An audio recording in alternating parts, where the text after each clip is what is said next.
शुक्रवार देर रात राजधानी दिल्ली समेत बिहार के कई हिस्सों में भूकंप के तेज झटके महसूस किए गए।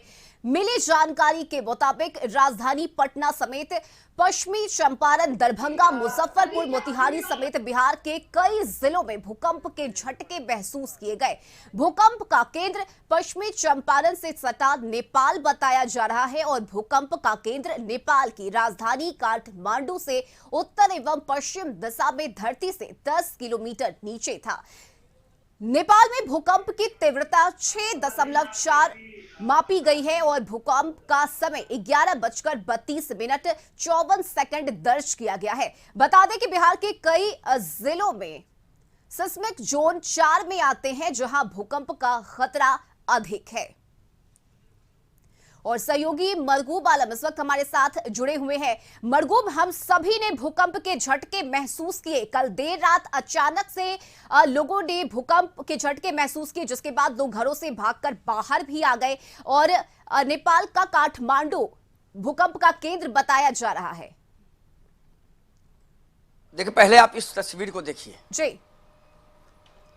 ये डिपार्टमेंट आईएमडी का सिस्मोलॉजी डिपार्टमेंट है, जो भूकंप को पूरी तरीके से भारत सरकार के द्वारा बनाया गया जो है वो भूकंप को ही इंगित करता है। इसको पहले आप देख लीजिए। ये जो तस्वीर हम आपको दिखा रहे हैं, ये कल रात में लगभग 11:40 पर जारी की गई है। 11:32 के आसपास देखिए, धरती डोली नहीं है, धरती हिली है बहुत।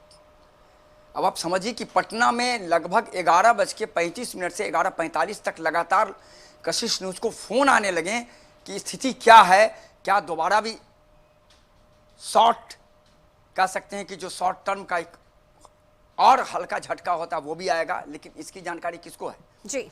लगभग पटना से लेके पूरे जिले में लोग बाहर निकल गए। पटना में तो लोग अपार्टमेंट में 11-12 कह सकते हैं कि लिफ्ट से कई लोग आए, हालांकि वो खतरा था। लोगों को बताया कि लिफ्ट मत जाइए, आप सीढ़ी से आइए। तो स्थिति लगभग 15 सेकंड तक लोगों को समझ में नहीं आ रहा था कि क्या हो। पंखे पूरी तरीके से ऐसे हिल रहे थे जैसे आप पंखा साफ करने के लिए डंडा मारते हैं, वैसे पंखा हिल रहा था, गोदरेज हिल रहा था। अमन स्थिति 10-12 सेकंड तक लोगों को समझ में आ ही नहीं रहा था कि किधर भागें।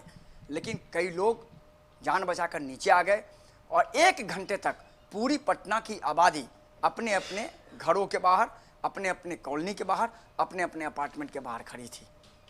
और तब 1 घंटे के बाद लोग अपने अपने घरों में गए। आईएमडी का यह कहना है कि काठमांडू में इसका केंद्र था, 10 किलोमीटर नीचे इसका केंद्र था। यही कारण है कि यह बहुत हेवी था और इसका असर आप देख लीजिए। अभी तक नेपाल में 100 से ज़्यादा लोगों की मौत हो चुकी है। बिहार में बहुत राहत की बात यह है कि जो रात में हमारे आपदा प्रबंधन विभाग के अधिकारियों से बातचीत हुई है, उनका कहना है कि पूरे जिले से रिपोर्ट मांगी गई है। अभी तक कहीं से कोई नुकसान की खबर नहीं है। लेकिन चूंकि सुबह के बाद का समय है, तो ये थोड़ा सा अब देखना होगा कि क्या हो सकता है। कई घरों में इंटरनली दरार आई हो सकता है कई घरों में बाहरी दरार, चूंकि 11:30 बजे जनरली लगभग आधी से ज़्यादा आबादी सो जाती है जी। तो यही कारण है। अब थोड़ा सुबह के बाद इस पूरे मामले में और कुछ अपडेट आ पाएगा। लेकिन बिहार के लिए बहुत राहत की बात है।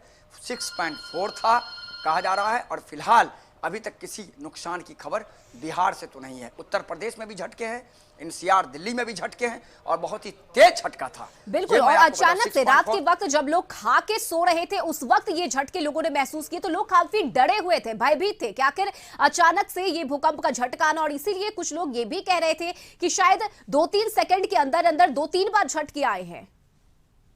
क्या हम आपको एक अपडेट दे दें। रात में हमारी बातचीत हुई थी आनंद शंकर मौसम वैज्ञानिक से। उन्होंने कहा कि ये जो आईएमडी के रिकॉर्ड में है, ये बहुत तीव्र गति वाला भूकंप जी, तीव्र गति वाला। तो स्वाभाविक बात है, लोग डरे थे। लेकिन अभी तक कहीं से कोई नुकसान की खबर नहीं है। बिहार के लिए और देश के लिए बहुत राहत की खबर है। फिलहाल अब देखना होगा कि सुबह के बाद हो सकता है कहीं कहीं कुछ घरों में हो सकता है कुछ दरार वगैरह हो, तो वो अलग चीज है। लेकिन अभी तक नुकसान की कोई खबर बिहार से नहीं है। रश्मि, चलिए, बहुत शुक्रिया मरगूब आपका तमाम जानकारी के लिए।